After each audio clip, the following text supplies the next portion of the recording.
I have a lovely guest here today who has spent many years working in the field of sexual addiction recovery. This is Marsha Means. She is the founder and director of a Circle of Joy Ministries. She trained as a marriage and family therapist, but now she works over the phone as a coach. She also writes and speaks on the topic of betrayal trauma and sex addiction. And she was at the forefront of a movement when the therapeutic community within it to understand sex addiction, including infidelity, pornography, and other forms of sexually acting out, as causing a particular type of betrayal that traumatizes the addict's partner. And her work is based on both her personal life and her professional experience. And one of the books that she has authored is Learn Empathy, Help Your Betrayed Wife Recover. And she has so much of a wealth of many, many years of wisdom and experience. So, Marsha, I'd just like to start out with asking you why you wrote the book Learn Empathy in the first place. I've worked with partners mostly. I was in a marriage affected by sex addiction in 1990. And by 1996, I was in grad school getting my master's so I could help the women that were calling our home, because I only knew my experience. I hadn't learned about psychology or therapy or anything yet. But by about 1996, especially in 1999, my husband and I founded a nonprofit in the Seattle area called Prodigals International. And I was a therapist in our office and met with mostly women face to face, worked with them in small support groups using a workbook that I had written for partners, worked with some couples. Ultimately, I lost my marriage to the addiction, but I went on to kind of figure out who I was on my own, and I started my own website, and I work on Zoom. I need to update my website because you read phone, but we work on Zoom now that video is possible. But still, in about 2019, I think is when I started noticing women in my support groups who had sober husbands. They were no longer acting out. They were going to SAA. They were walking in accountability, but women were divorcing them. Not a lot, but I kept hearing it pop up. So I started asking why. And it was because their husbands didn't know how to show empathy. They were supposed to get over it now because he was sober, but they hadn't been able to alleviate their own pain, the betrayal trauma, because they hadn't been able to get any empathy from him, or just comfort, recognizing the damage, like empathy allows us to do. It allows us to recognize another person's pain and be there for them in it. So I started researching. Initially, I used a workbook called Help Her Heal, and started working with men in small groups. But I wasn't getting the results that I had hoped for. So I kept researching, and it took several years because I had to work, and I lost my mom during that period as well. But eventually, 2 years ago, I think it was, I published my workbook, Learn Empathy, Help Your Betrayed Wife Heal. I wrote it based on the research that I found. I'm thrilled to report that empathy can be learned. We're supposed to learn it as babies, as children, as we grow up in our home, because it's based on attachment to people we love. But because so many parents weren't bonded to the way they needed to be bonded to. They don't know how to do it. They don't know how to give it. So working with men now, I hear men say, one man, his words still haunt me. He said, we were 4 people living in a house alone. There was no real connection.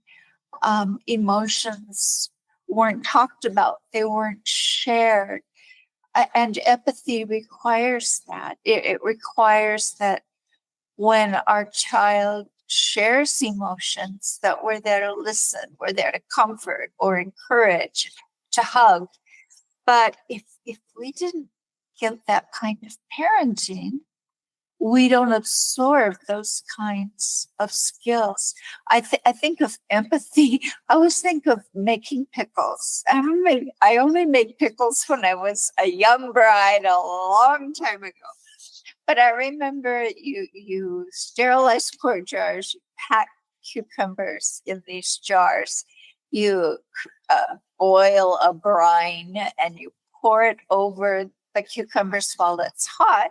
Then you seal it. If you open it tomorrow, there's still cucumbers. But if you leave it sealed for X number of months, you open the jar, it's a pickle. And empathy is like that. Babies are cucumbers. And parents don't often know it.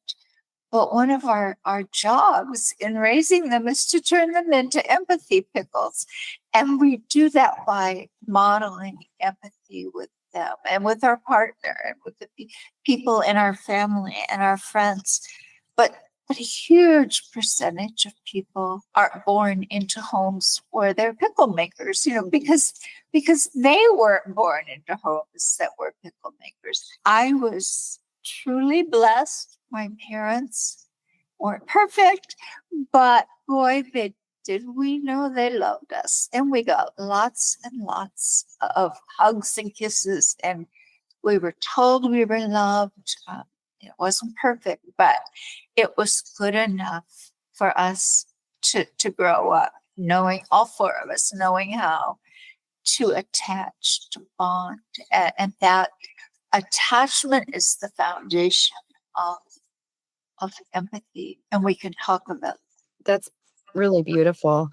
So backing up into the whole healing power of empathy after betrayal, when we talk about betrayal, it's a wound. So why does betrayal hurt so much and create such devastation for the partner and the relationship? It's like, when you marry as a woman, and I know you know this, it takes a certain amount of surrendering of ourselves to becoming a partnership. And we don't do that unless we feel safe. And a lot because of fairy tales, because of movies, even in this era, I still see it, especially in Hallmark video movies. There's this boy meets girl and the magic happens and it's happily ever after. So we buy into that, and that's what we expect. And so we just surrender to the process and to the man. And that becomes our foundation. It's what we build our adult lives on. We buy a home, we put it on that foundation, and we have children, and it feels safe, it feels secure. We have bank accounts, we share our finances, we share retirement usually. And suddenly, when we discover or our partner discloses, there's this intimate betrayal, whether it's pornography or prostitutes, we experience it as the bottom falling out underneath us. That foundation that everything is built on, the mortgage, the babies, everything, the bank account, suddenly it feels like it vanishes. We're suspended in midair, almost like we're out in space in the black. Floating is the way it feels. Total loss of security, a loss of sense of safety in the world. If I can't trust you, who can I trust? And then we don't even trust ourselves because we chose him. And some women feel a lot of shame about that. They think, and they feel shame. If not shame, they feel less than. If I'm not enough, then there must be something wrong with me. He had to look elsewhere to get sexual stimulation. So just all kinds of reasons why it's so terribly painful. Yeah. That's the safety and the feeling less than. Those are themes that, I've heard behind the scenes here at Ever Accountable for sure. So starting there, how can a betrayed partner find her way through betrayal when her world is just fallen apart? Absolute first thing she needs to do is find safety. And for a lot of partners, they can't do that while cohabitating with the person who betrayed them. And that creates all kinds of problems because it's expensive to have two households temporarily or permanently, however it ends. But often partners will ask their husband to move out temporarily just so they can feel safe in their own home again, or they'll ask him to move into another bedroom or sleep on the sofa if there isn't a spare bedroom.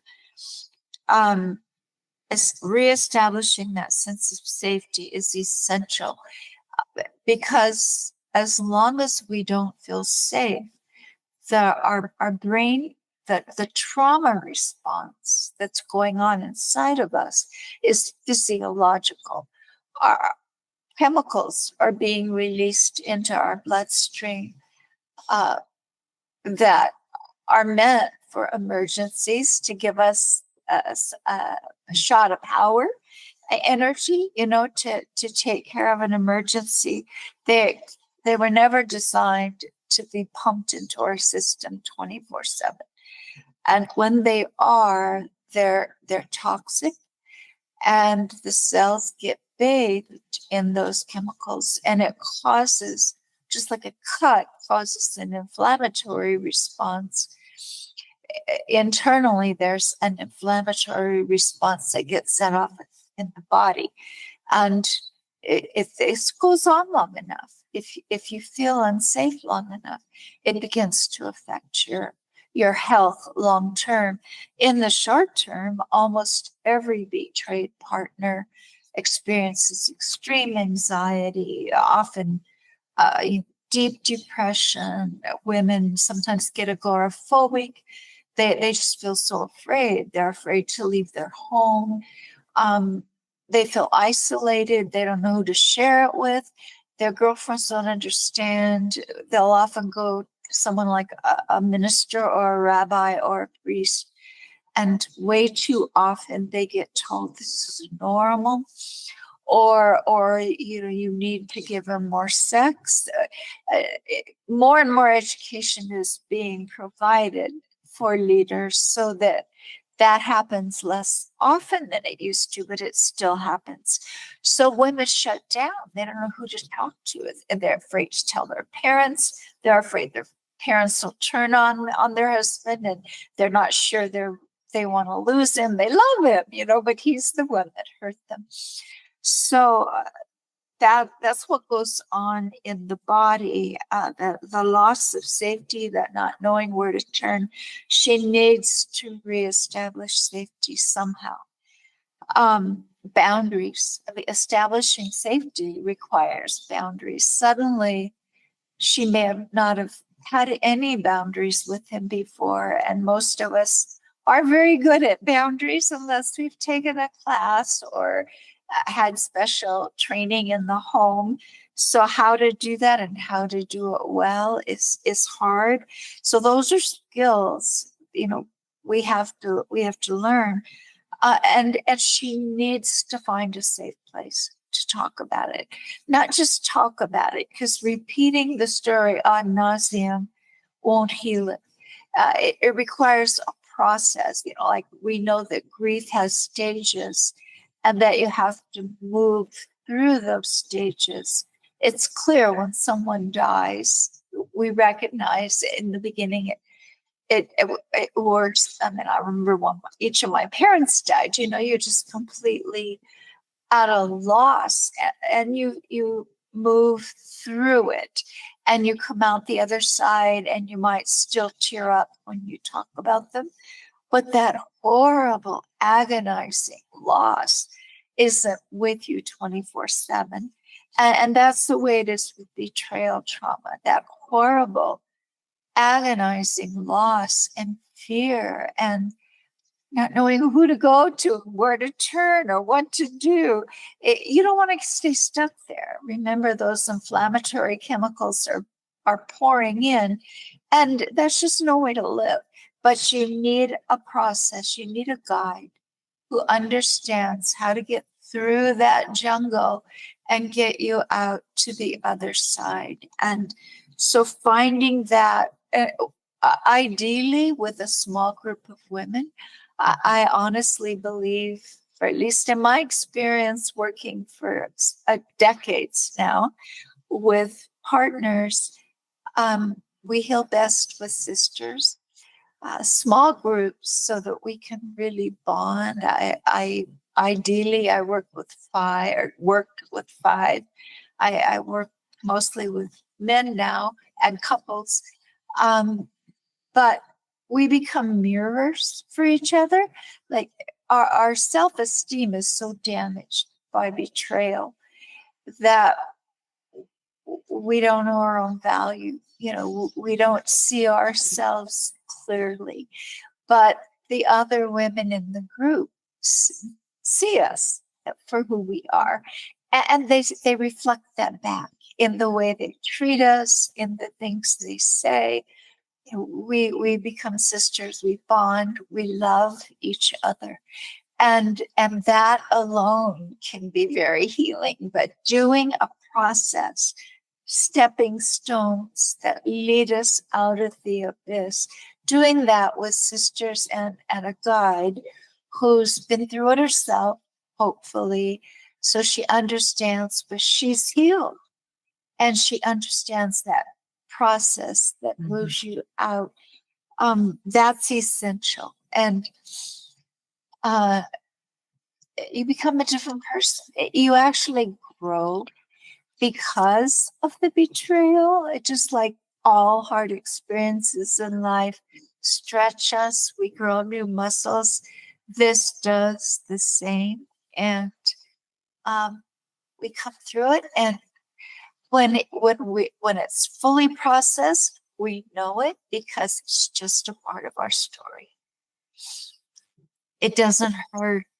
It's just just a small part of our story. So you've talked about how to heal, basically, like moving through that process with a guide, with a support group of people who have walked this journey, also who are walking this journey. So I think you kind of answered that question of like how to, and that's something that you provide at Circle of Joy. Yes. I noticed a number of coaches on your website, both men and women. And so you offer like some of those groups for women. Yes. Jody on my team does groups and individual work with women, and Catherine works individually with women. Yeah, that's beautiful. So moving on to like talking a little bit more about the healing power of empathy. You talked about what healing requires and how a relationship can heal. You talked about her healing, and now we're stepping into can this relationship heal and how can it heal? Yes. I think of our healing as partners, as our work to do. We need our husbands to encourage us, to love us, to provide empathy for us. But that alone isn't going to do it.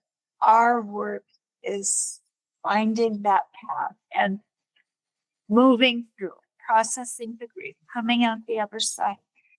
But restoration of a relationship is his work to do. Many women stay in a relationship even if it isn't fully restored, but it's not much fun. You know, it's a lonely place for both partners to live. If the addict wants his wife back 100%, he has to provide empathy. And then we run into the challenge of, does he know how to do it? And after all the years I've worked in this arena, during the last, however long it's been, 6-7 years, I've come to see that in sex addiction recovery, that piece has been missing. I think Help Her Heal was the first, perhaps the only voice, that workbook voice addressing this issue. Certainly as therapists, we recognized husbands needed to provide that, but I didn't recognize that just getting sober, going to an SAA meeting or another similar group to deal with the addiction, finding accountability, the normal prescription for sex addicts. I didn't recognize if that's a small puzzle, if those pieces are a small puzzle, I didn't recognize there was a puzzle piece missing. You're not going to really restore or heal your relationship if you don't know how to do that missing piece. And that is the empathy piece. So what do these men do if they don't know how? I honestly wasn't sure when I started this research if empathy could be taught. I think I know I've run into it, a belief or understanding that some people are born with it and some people aren't. Mm-hmm. And the people who are become nurses and therapists, helping professionals, and the rest of them become engineers, etc. But that's not true. It can be learned. It's easier if you learn it, from the moment you're born, because you just absorb it like that pickle. But it can be taught. And I now work with men in those small Zoom groups, 5, sometimes 6, sometimes 4 men who share their stories so that they can connect and bond. And then we work through the workbook that I've written. And I'm old enough now. I'm a grandma with not baby grandchildren, they're getting up there. So it feels safe for me as an older woman to work with men. There's no triggering going on for them because I was old as their mother or their grandma in some cases. And I think it provides somewhat of a maternal presence for the younger men, at least. So we start at the beginning and we work through the chapters. And we start with attachment, that bonding, because that's the foundation that empathy is built on. And I use a lot of videos in the workbook, and the first chapter on attachment, I use a video that's been on YouTube for a long time. It was a research video, but it shows about a 7 or 8 month old baby and her mama, and they're doing it.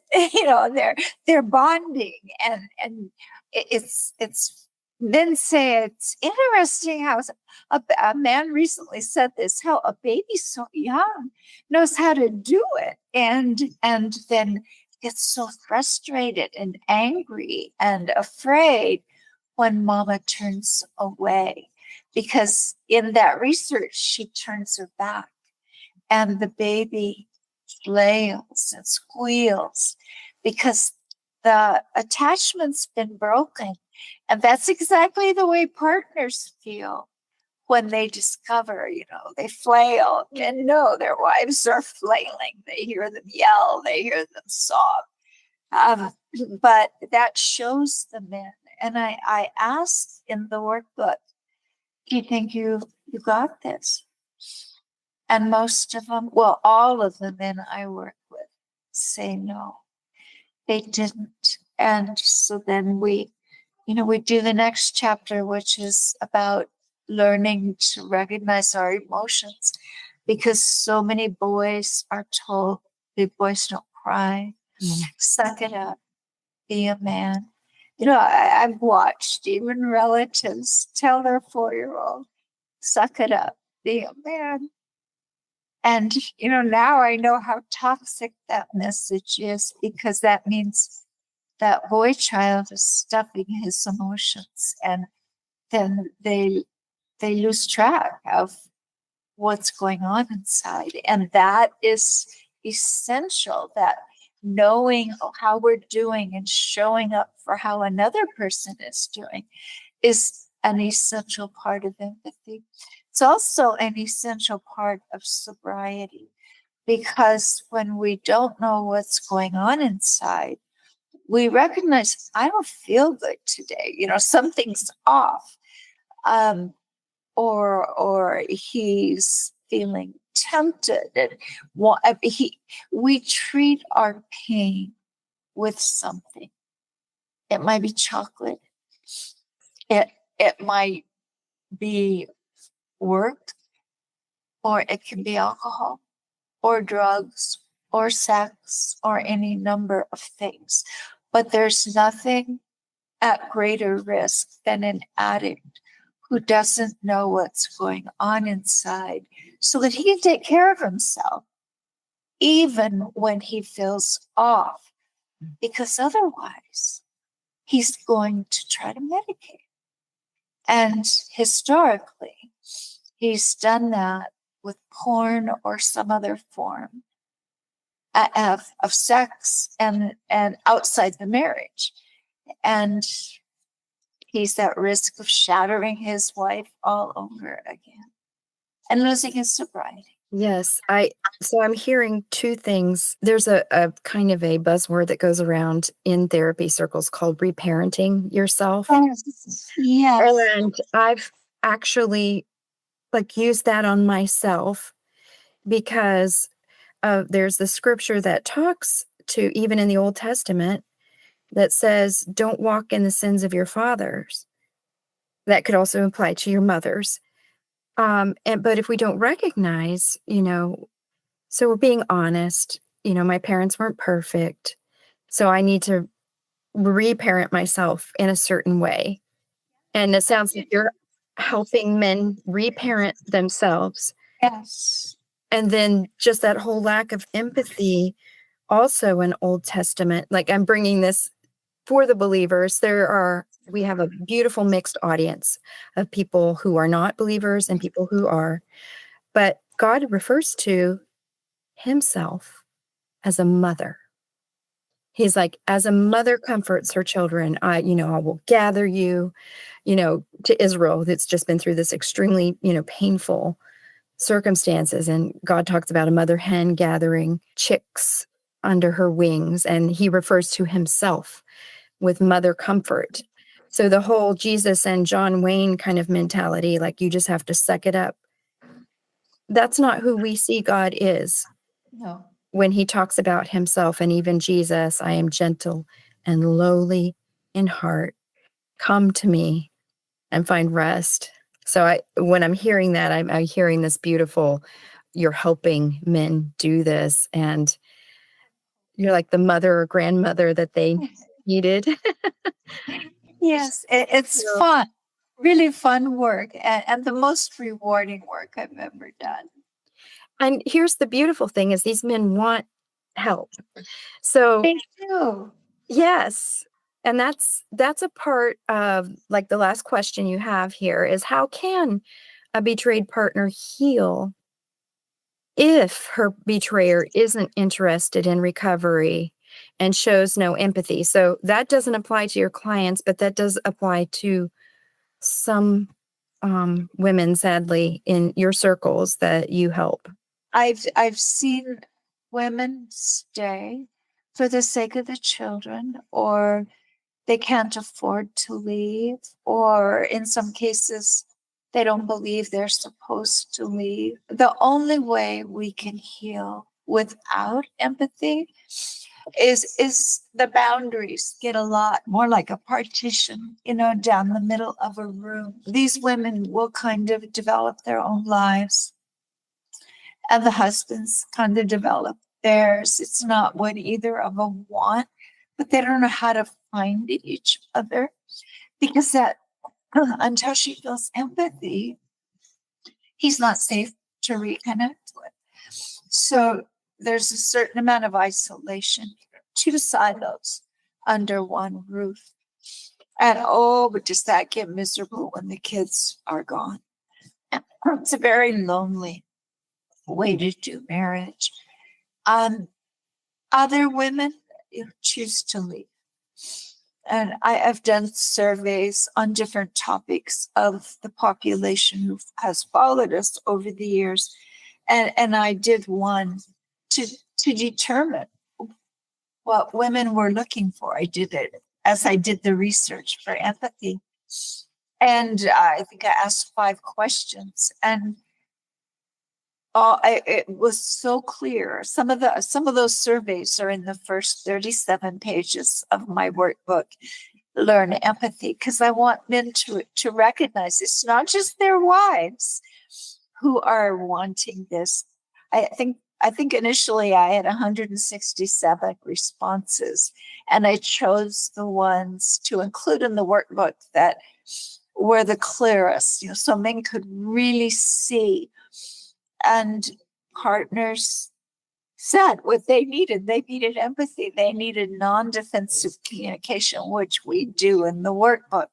But women who didn't get those things, they answered the questions either by staying and creating their own life, because he never did help her reconnect. He didn't show empathy. He still doesn't.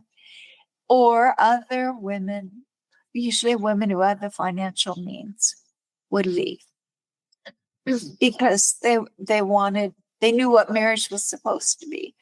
They knew what they needed. They knew what they were looking for. They didn't need him to do life, so they left. It's very, very hard for a marriage to heal without empathy. I think impossible, is I would say, but I'm sure there are those who disagree with me. But empathy is essential for any marriage, for any close relationship. But after betrayal, guys, if you don't know how to do this, you're never going to get the wife you married back 100%. And the most fascinating thing I've learned working with men the last several years is these guys love us. Men love their wives. They are terrified of losing us. So it's not, it's not that we're not enough. It's that they have wounds that they were medicating with sex. And they don't want to lose you if you're married to a sex addict. Yes. And those are the men that you are working with that really want change. They want healing. They want to become the person who they were intended to. So yeah, there is a lot of hope out there. There is. And you are facilitating hope by your work. And I want to mention that I have another man, he was a sex addict. His wife is a therapist. He's a coach. Been in recovery forever. well, not that long, but for a very long time. He lives in Scotland. They're from South Africa, but he also does groups and individual work with men. He's on my website. And then I have another man who's done 3 empathy groups with me. He's now a coach. He's leaving the field of IT, but he does. There's some of the men, not a lot, but some, their group ends and they need more practice. The empathy hasn't become second nature yet.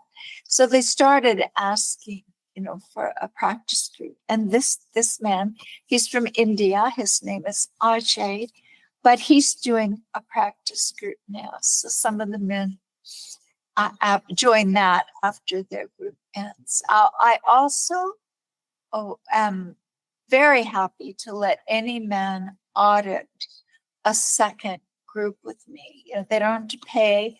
I don't ask them very many questions during the meetings because I need to serve them, the paying men.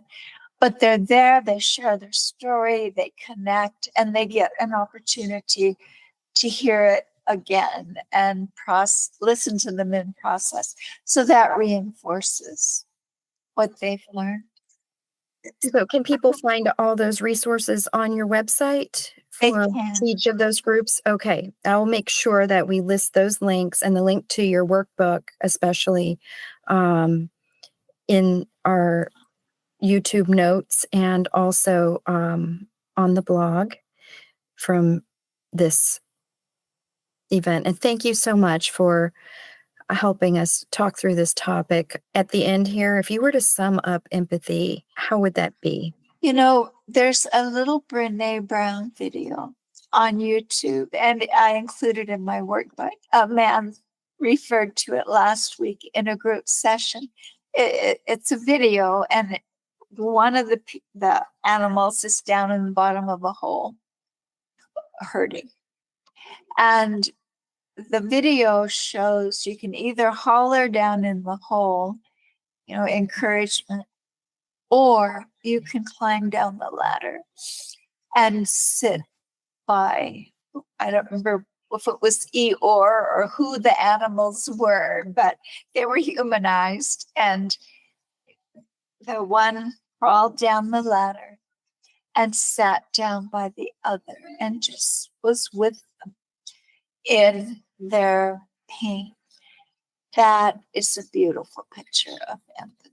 Showing up, turning toward, leaning in, asking open-ended questions, just loving. Thank you so much. That is beautiful. And we really appreciate you bringing your time and your just years of wisdom to this conversation. Thank you.